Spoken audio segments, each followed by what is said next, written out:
Manusia 5-10 mengatur hubungan manusia dengan manusia. makanya vertikal, Horizontal. Jadinya apa Bapak Ibu? Salib. Mari kita akan melihat apa itu hukum Taurat. Hukum Taurat secara klasifikasi, secara teologia dibagi menjadi 3 bagian.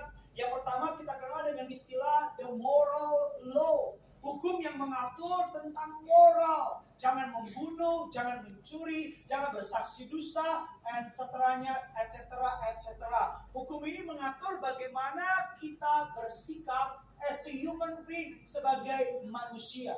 Yang kedua kita kenal dengan the ceremonial law. Apa itu Pak Pendeta? The ceremonial law adalah hukum yang mengatur bagaimana cara kita beribadah kepada Tuhan. Bagaimana kita mempersembahkan korban bakaran. Bagaimana kita menyembah Tuhan. Bagaimana kaum wanita. Kalau saudara datang dari perjanjian lama, saudara orang Yahudi, saudara para wanita nggak akan boleh masuk kalau tanpa yang namanya Kerudung. Tutup kepala. apa yang namanya apa Bapak Ibu? Wah. Kerudung. Seremonial law sudah tidak berlaku lagi karena kalau saudara ke gereja, saudara berdosa, saudara harus membawa burung terkukur kalau dosanya kecil, kalau dosanya besar dari muka saudara mungkin dinosaurus. Aduh. Kalau saudara dosa besar, kalau saudara beribadah harus tahid dan seterusnya seremonial law. Lalu apa Pak Pendeta? The judicial law. Ini adalah dalam hukum Taurat yang mengatur bagaimana how to behave terhadap our neighbor, terhadap tetangga kita, terhadap mertua kita, terhadap menantu kita, terhadap mantan kita. Gak ada sih. Tapi itu hukum Taurat versi selatan. Ini 3 hukum ini. Nah, kita akan belajar lebih dalam lagi secara detail. Hukum Taurat itu terdiri dari 613 mitzvot, 613 aturan.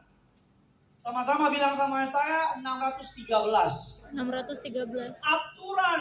Dan aturan ini dibagi menjadi 2. Perintah positif yang kurang lebih berjumlah 248 dan perintah negatif yang berjumlah 365.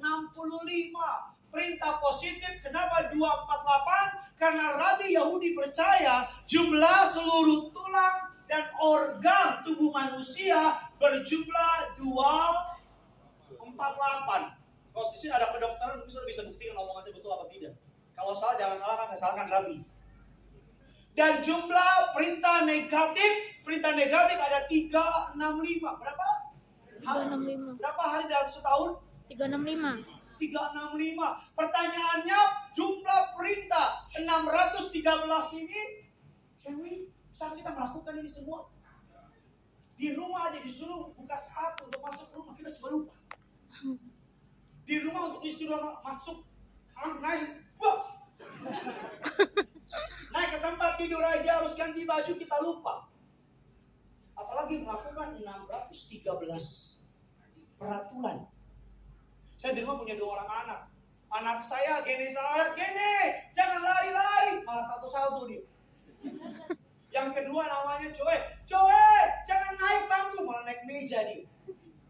Karena memang pada prinsipnya kita manusia yang gak bisa diatur. Pada prinsipnya kita tidak mau diatur. Kita paling gak suka kalau orang nyuruh kita untuk melakukan sesuatu. Kita manusia pengen bebas. Makanya ada lagu yang terkenal, It's my life. Begitu. I will gonna live Forever. It's My life. neng-nong. Dia suka bilang it's my life. Ini hidup saya. Nah, mari kita akan belajar hari ini. Bagaimana, kenapa Tuhan memberikan hukum, padahal Tuhan tahu kita nggak mampu melakukannya. Kenapa Tuhan memberikan hukum Taurat, padahal Tuhan know for sure bahwa kita nggak bisa melakukannya. Kenapa Tuhan memberikan hukum Taurat, padahal Tuhan ngerti betul Gideon nggak mampu memenuhinya. Saudara, Rindu untuk Ministry sesi yang kedua, kembali saudara siap diberkati. Amen. Coba yang siap diberkati bisa lambaikan tangan saudara dan kasih dulu tepuk tangan yang luar biasa. Ayo di atas kepala, kasih tepuk tangan yang luar biasa. Yang pertama, mengapa Tuhan pertama, dia memberikan hukumnya sebagai pembimbing. The law is a master. The law as a tutor. Tuhan memberikan hukumnya sebagai guru, penuntun langkah kita. Katakan amin. Mari kita lihat firman-Nya, Galatia 3, 24 dan ke-25. Yuk kita baca dua pasal ini. Kerinduanku ministry. 3, 2, ya. Jadi hukum Taurat adalah penuntun bagi kita sampai Kristus datang. supaya kita apa? Kita dibenarkan karena iman. Karena apa? Iman. Ayatnya yang ke-25 sekarang. Sekarang iman itu telah datang. Karena itu kita tidak lagi berada di bawah pengawasan penuntun. Saya bacakan lagi surah ayat ke-24. Hukum Taurat diberikan. Jadi hukum Taurat adalah penuntun bagi kita sampai Kristus Datang. Pertanyaannya, Kristus sudah datang apa belum? Belum. Sudah. Sudah. Jadi hukum itu supaya kita dibenarkan karena apa? Iman. Karena perbuatan. Iman. Karena perbuatan.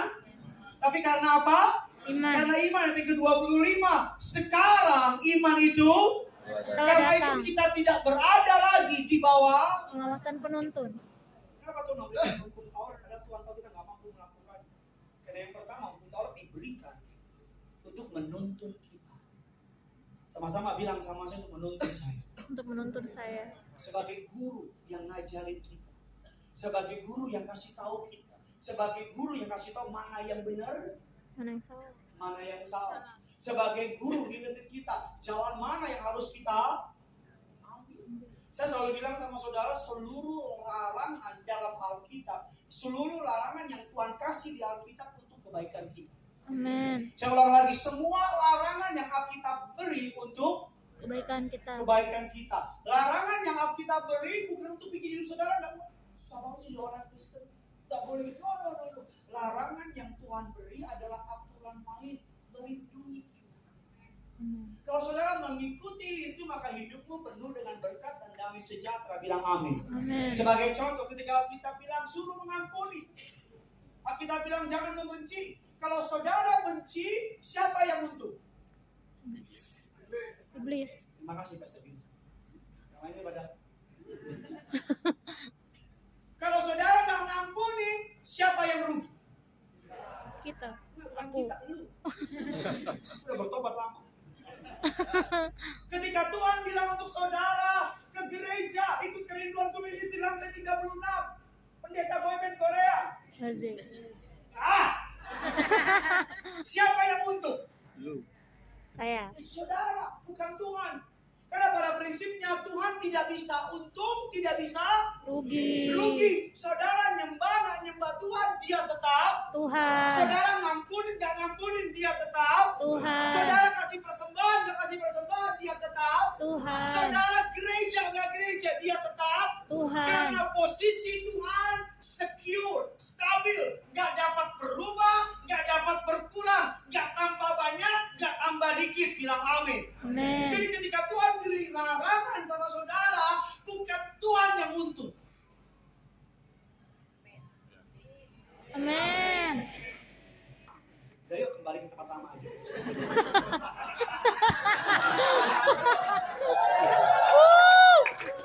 Mancingnya begini.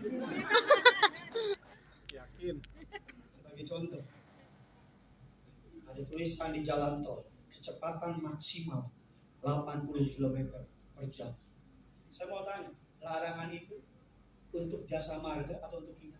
Untuk kita. Kalau kita ngebut, mati siapa yang mati? Kita. Tunggu aja deh boleh. Yang mati kita. Contoh berikutnya, kita lihat ada gardu listrik, ditulis dilarang pegang, tegangan tinggi, 100.000 kWh. Terus kita bilang ini PLN bohong nih. Ini PLN tipu PLN ini. Apa yang PLN nggak mau perubahan gitu saudara pegang? Mati. Tinggal pilih. Neraka tuh Oil surga. dan medium rare. Kalau Kuningan ngerti. Kalau Bekasi ya nggak ngerti. Bekasi sih sebelah ngerti. Saya pakai tadi pagi orang Bekasi. Orang Kuningan, wow. Kuningan sudah. Mantap, memang anak selatan mantap. Saya bisa tahu tahu mana orang Bekasi, mana orang Selatan. Dari mana? Oh, Matahari. Ada yang diem-diem dia padahal dia orang Bekasi. Tapi Bekasi Selatan. Ketika Tuhan bilang anak muda, kan saya bedakan anak muda dengan itu. Ketika Tuhan bilang jangan pacaran sama ala iyo. Apa kan ala iyo? Yes. Bawang putih, bawang merah. Ketika Tuhan bilang jangan pacaran sama beda agama, kira-kira Tuhan ngomong itu karena Tuhan iseng sama kita, karena Tuhan dia pengen kita bahagia, atau karena Tuhan tahu ujungnya cuma nyakitin? Jawab dong yang gini-gini. Ya. Gue nggak tahu hati lu, gue nggak tahu. Sumpah, gue nggak tahu hati lu. Jadi tolong jawab yang gini. Jangan sih gue nebak hati, please jangan. Ketika Tuhan bilang sama saudara, jangan melakukan hubungan seks di luar nikah. Coba bagi para wanita, dengar baik para wanita. Laki-laki itu ruginya nih. Wanita yang paling rugi. Karena kalau wanita tuh paling kena. Ketika Tuhan bilang, don't do it. Kira-kira kalau saudara melakukan, yang rugi Tuhan apa saudara? Saya, saudara. Sendiri. Kalau enggak lah. Mungkin ada beberapa orang yang nggak bisa dikotbahin.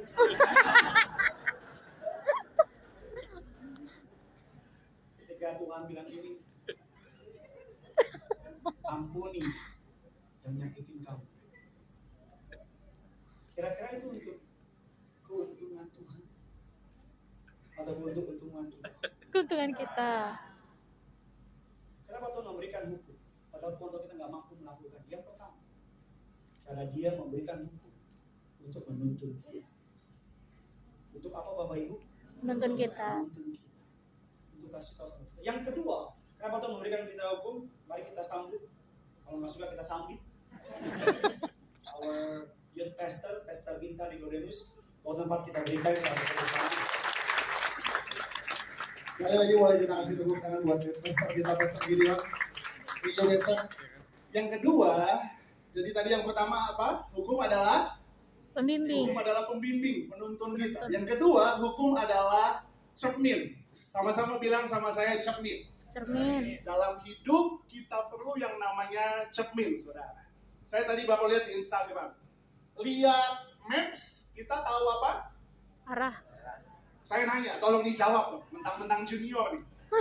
Lihat maps, kita tahu apa? Arah jalan. Tahu jalan. Lihat kompas, kita tahu apa? Arah. Tahu arah. Lihat jam, kita tahu apa? Waktu. Tahu waktu. Lihat cermin, kita tahu apa? Diri. Tahu diri. Tepuk tangan dulu dong. Makanya dalam hidup kita perlu cermin supaya kita tahu siapa diri kita. Dari mana saudara tahu misalnya ada noda di muka saudara? Kalau nggak teman bilang, ada tompel tuh. Emang dari lahir ya. Ada noda di jidat lo. Gimana kita tahu? Kita lihatnya di mana? Di cermin. Cermin. Karena kadang-kadang kita nggak percaya sama teman kita sendiri. Soalnya dia suka nusuk di belakang, ya kan? Ya. Diam-diam aja nggak pernah ditusuk ya dari belakang. Tanya Pastor Gideon sering. Jadi saudara, saya baru ketawa, baru ingat ya. Oke. Jadi makanya firman Tuhan katakan hukum adalah kaca atau cermin. Supaya apa? Supaya kita bisa tahu siapa diri kita. Boleh dilihat slide berikutnya. Slide berikutnya dikatakan the law atau hukum reflects standard of God. Hukum Taurat membuat kita tahu standarnya Tuhan. Apa yang Tuhan mau buat saudara dan saya. Makanya tadi di poin yang pertama, hukum membimbing kita. Yang kedua, hukum cerminan supaya kita ngerti apa standarnya Tuhan. Dari mana kita tahu standarnya Tuhan? Dari Alkitabmu. Makanya Alkitab dibaca. Ada orang Alkitabnya bersikeras nggak pernah dibaca, saudara. Nanti begitu meninggal dia masuk Alkitab di peti, ya kan? Gak bisa baca Alkitab lagi kau nanti ya. Makanya saudara, kita perlu baca Alkitab supaya apa? Supaya kita tahu standarnya Tuhan. Itu yang pertama. Yang kedua, kenapa kita perlu tahu hukum? Supaya kita mengerti. Tadi apa? Lihat cermin supaya kita apa? Tahu diri. Kita kasih lihat slide berikutnya. The law reflects the standard of God. Hukum menunjukkan standarnya Tuhan. tapi hukum juga mengingatkan betapa kita berdosa dan apa? Dan tidak mampu mentaati semua aturan-aturan itu.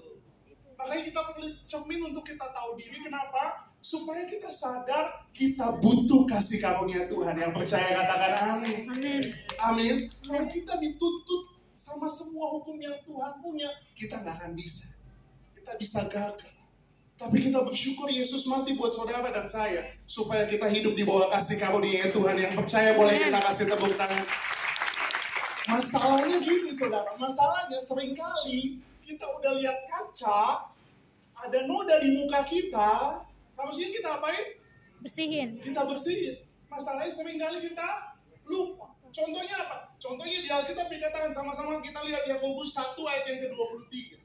Firman Tuhan katakan sebab jika seorang hanya Mendengar mendengar firman saja dan tidak melakukannya, ia adalah seumpama seorang yang seorang yang sedang mengamati mukanya yang sebenarnya di depan mukanya cermin. yang sebenarnya di depan. Cermin. Ayat ke-24 sama-sama kita baca.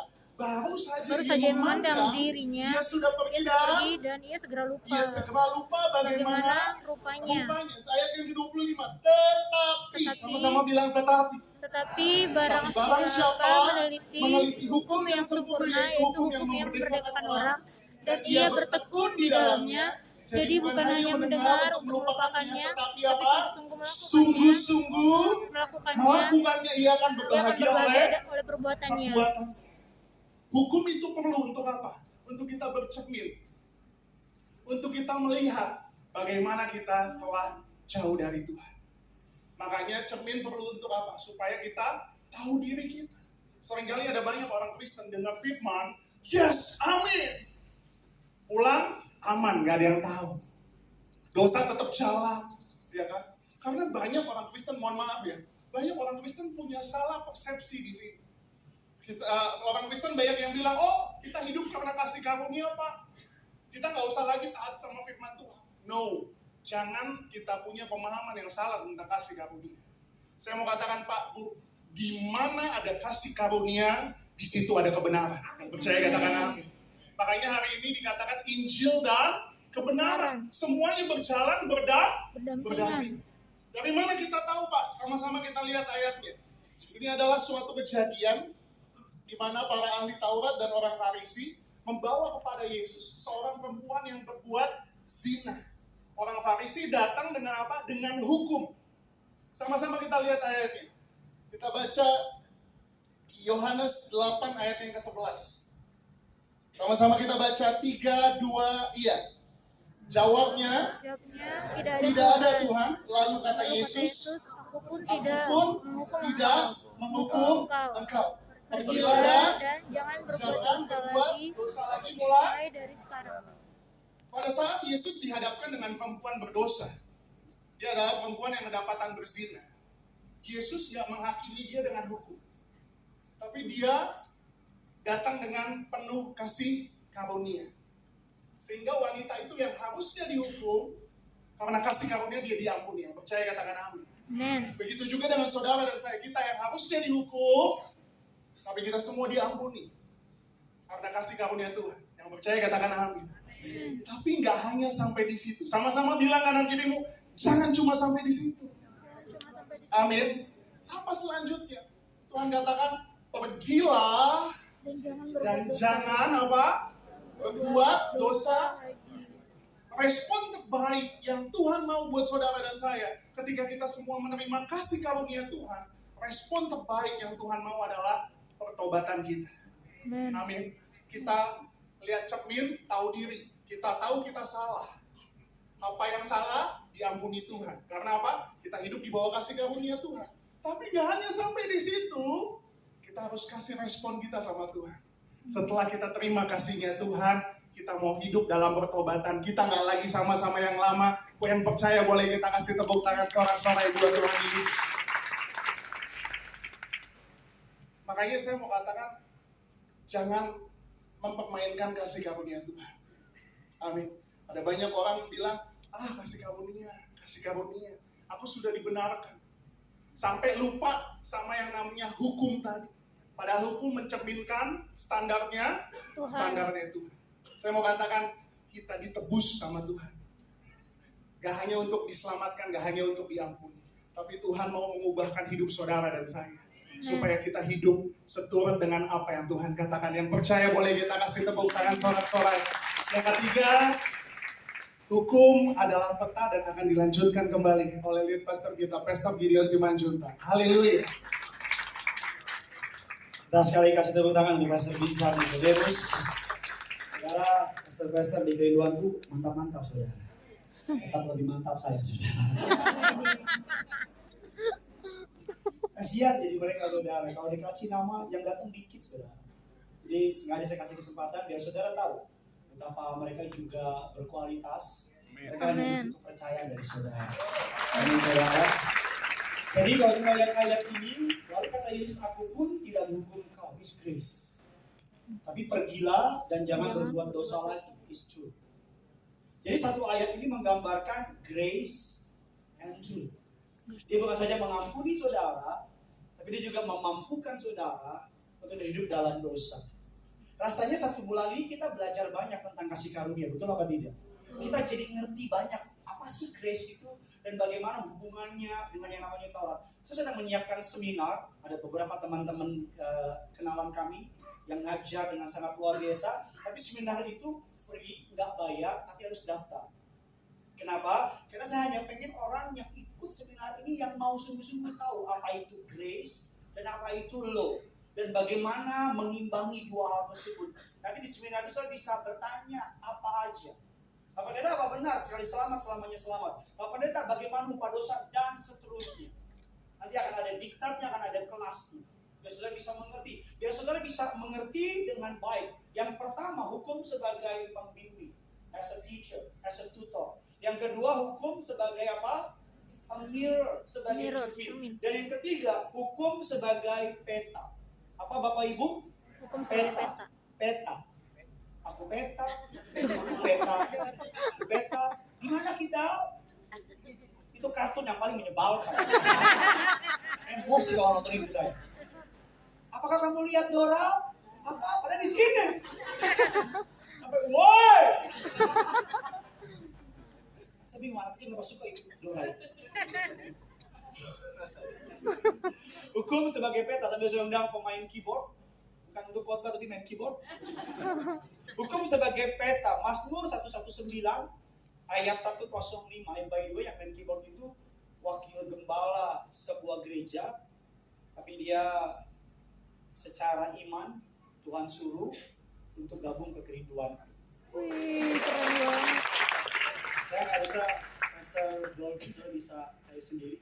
Dia wakil gembala, Master of Theology, tapi dia mau gabung. Ada seorang juga wakil gembala dari sebuah gereja juga, papanya punya gereja like 20 branch, 20 cabang, tapi juga Tuhan suruh untuk gabung kembali. Saya nggak tahu Tuhan mau bikin apa, tapi I know for sure His grace, anugerahnya turun dengan limpahnya di tempat ini. Doa saya bukan hanya gereja yang diberkati, jemaat yang hadir. Saya kan kasihan nanti di Ganam. Lewat tangga darurat kan? Lewat lift kan? Iya. Saya berdoa bulan depan saya diberkati Tuhan. Amen. Hukum sebagai peta. Mazmur 119 ayat 105. Mari sama-sama kita baca. 3, 2, ya. Firman-Mu itu pelita bagi kakiku dan Firman-Mu terang itu bagi apa? jalanku. Pelita Bagi dan kakiku, terang apa? bagi jalanku. Ada lagunya. Firman-Mu Pelita bagi kakiku, terang bagi jalanku. waktu ku bimbang dan hilang jalanku, tetaplah kau di sisiku, dan takkan ku takut asal kau di dekatku.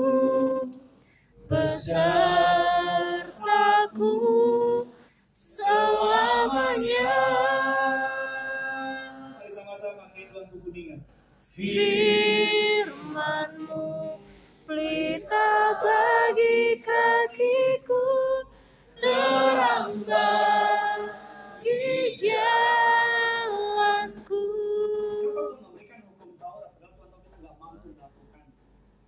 Yang pertama, as a tutor, sebagai guru yang menuntun kita. Kenapa Tuhan memberikan hukum Taurat padahal Tuhan tahu kita nggak mampu melakukan? Yang kedua, sebagai cermin. Tadi Pastor Vincent very good. Lihat kompas, tahu arah. Lihat jam, tahu jam. Lihat kaca, tahu Diri. Hukum Taurat datang menelanjangi kita betapa bobroknya kita. Hukum Taurat datang menunjukkan betapa how fragile we are. Betapa kita rapuh, betapa kita nggak sampai, nggak bisa, nggak mampu mencapai standar kekudusannya Allah. That's why ketika kita menyadari betapa hancurnya kita menyadari bahwa we need Jesus. Amen. Kita butuh apa Bapak Ibu? Jesus. Kita butuh Jesus, kita butuh Yesus. Karena Yesus, saudara, menurut standar hukum Taurat, kalau saudara dari 613 salah satu, salah semua. Beda. Gak ada nilai 90. Menurut standar kekudusannya Allah, 613 the law of God yang diberikan kepada Allah melalui Musa, salah satu, Salah semua. salah semua. Ada gak yang bisa 613 benar semua? Impossible. That's why seperti ini gambaran hukum Taurat Tuhan berikan, kita nggak mampu. Kita tes berkali-kali, gagal, jatuh. Yesus datang. Kita bilang selama di bumi dia nggak buat dosa. Dia yang ikutin tes itu. Tapi kali ini dia melakukan atas nama. Amen. Atas apa? Nama. Dan dia pass all the tests dengan nilai perfect score 100. Tapi dia lakukan itu bukan buat dirinya, buat saudara dan saya. Amen. Makanya at the cross, di atas kayu salib, seluruh dosa kita ditransfer kepada Yesus. Amen. Kabar baiknya, seluruh kebenaran Yesus ditransfer kepada kita. Saya bantu Ibu.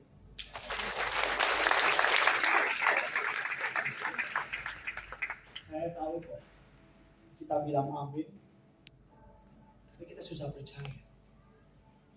Saya tahu kok. Karena kita selalu berpikir saya diterima kalau saya baik. Karena kita selalu berpikir hidup ini soal saya. Makanya kalau kamu ngerasa jarang doa, jarang ke gereja, kamu gak pede. Makanya ada banyak orang kalau ayo ikut pelayanan yuk. Aduh, saya masih Batman. saya masih Ultraman. Saya orang gila. Karena mereka selalu berpikir hanya orang yang suci, benar-benar suci yang bisa pelayanan. No. Don't get me wrong, bukan berarti yang pelayanan boleh pemabok, pendusta, penipu, garong pelayanan dan gitu. Aku sedikit dulu. Yang diri di mimbar bukan orang yang tanpa kekurangan. Tapi justru yang diri di mimbar orang yang tahu dia kekurangan, tapi menyerahkan kekurangannya Pada Yesus. kepada yang sempurna. Yesus.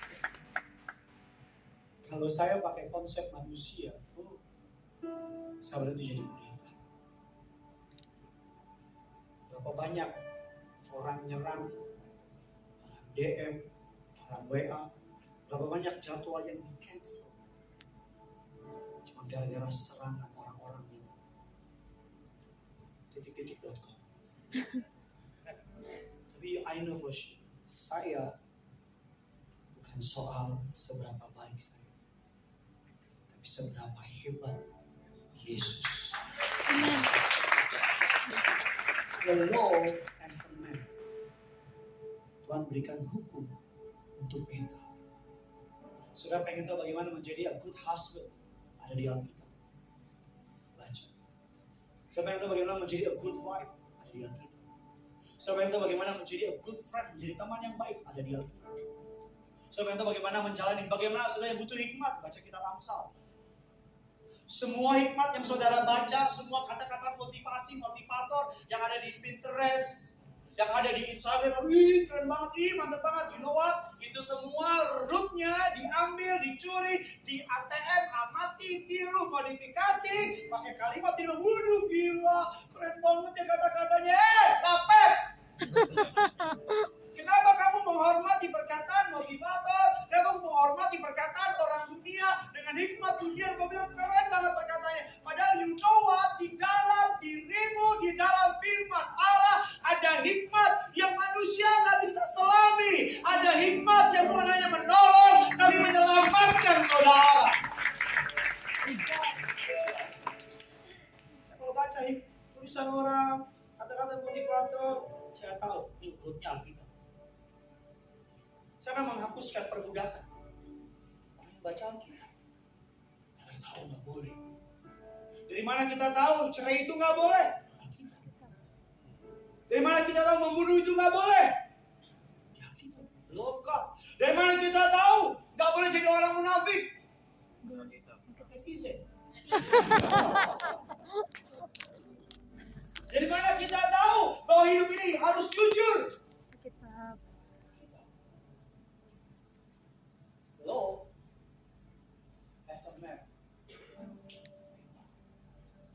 Dan yang keempat, yang terakhir kesukaan saya. Kenapa Tuhan memberikan hukum?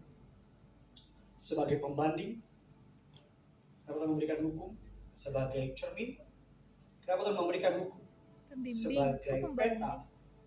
Kenapa Tuhan memberikan hukum? Yang keempat, yang terakhir. Sebagai ukuran. A measure. Measure. Matius 7 ayat 1 dan 2. Sama-sama yuk kita baca. 3, 2, ya. Jangan kamu menghakimi supaya kamu. karena dengan penghakiman yang kamu pakai. Ayat yang kedua, karena dengan penghakiman yang kamu pakai, untuk menghakimi, kamu akan dihakimi. dihakimi. Ukuran yang kamu pakai untuk mengukur akan apa? akan diukurkan kepadamu. Akan diukurkan kepadamu. Lukas 6, 37, 38.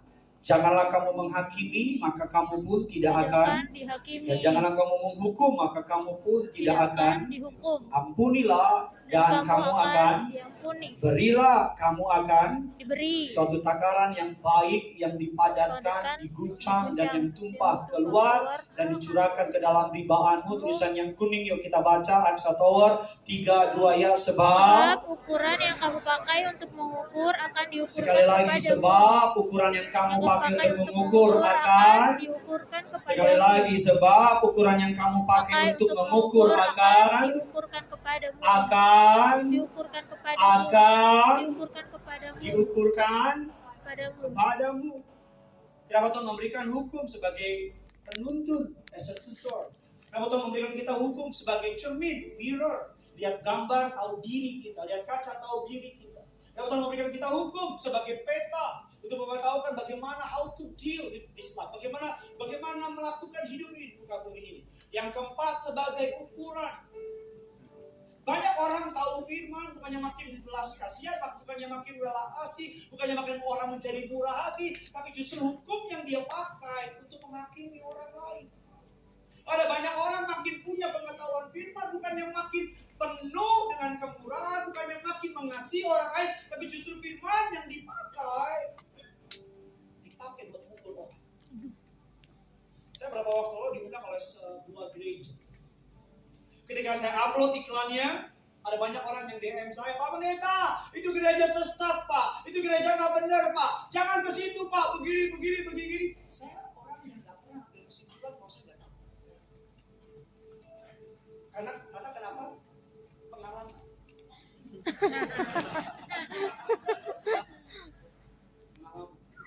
Jadi saya datang ke gereja tersebut, bodo amat. Saya pendeta yang mana-mana Tuhan panggil. Amin. Kalau kosong jadwalnya saya datang. Bahkan rumahmu pun kosong saya datang. Kalau diundang. Jadi saya datang. Dan saya observe, saya lihatin.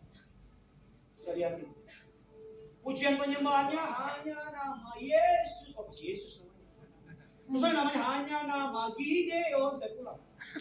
Saya sih nggak percaya sama Gideon. Saya dengar khotbahnya tentang Yesus. Pulang dari ibadah, gembalanya ngajak ngobrol. Pak, pendeta mau langsung pulang apa nggak? Sekarang saya ngobrol. Dan saya baru tahu di situ. Gembalanya satu bulan, setiap sebulan atau selama sebulan, mereka kasih makan gratis 20.000 orang. Mereka bikin TK, SD, SMP, SMA, 80% itu anak pemulung, orang miskin. Saya tanya sama gembalanya, saya dengar begini. Enggak. Itu cuma narasi, dipotong khotbahnya, dikasih narasi, ditaruh sosial media. Saya bilang familiar sama kisah itu. Mirip ke siapa gitu.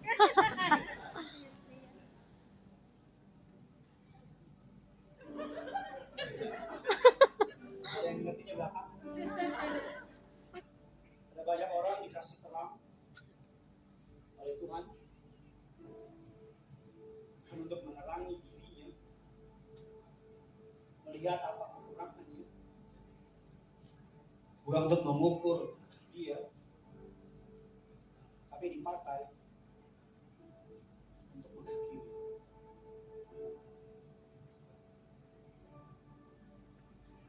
Dipakai untuk tuh lihat, lo tahu dia. Bahkan yang bikin saya sedih sekarang ada banyak gereja yang kalau lihat pendeta jatuh, bukannya malah aduh kasihan ya, tapi malah mereka bertepuk tangan karena mereka pikir jemaat ini. Aduh, jahat banget. Ada banyak gereja gembala yang sekarang justru lihat pendeta jatuh malah jadi bahan konten. Ini bukan curhat, bukan?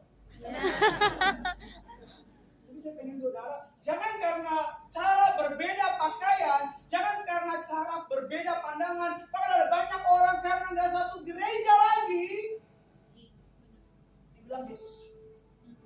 Ada banyak orang cuma karena yang satu gerejanya percik, yang satu selam. Ada banyak orang yang satu karena gerejanya nggak percaya bahasa roh, yang satu bahasa roh.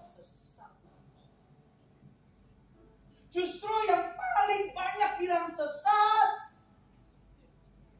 Itu yang paling sesat. Halo. Kalau Alkitab bilang kalau ada orang mau jatuh harus ke gereja, Rangkul. kasih tangan.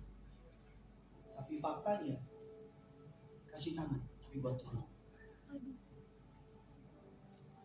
Segera dia pelaku korban. Perasaan saya korban.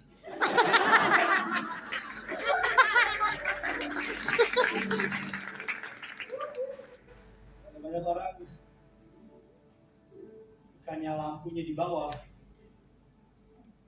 untuk bilang hati-hati, jangan jatuh ya, ayo, I watch your back, oke puji Tuhan. Bukannya diarahkan ke kakinya, tapi mohon maaf diarahkan ke matanya. Aduh. Buat orang jadi Jelek banget. Kayak hantu.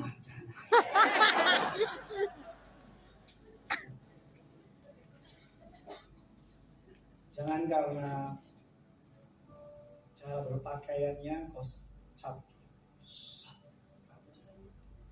Masa orang Kristen gitu. Jangan karena dosa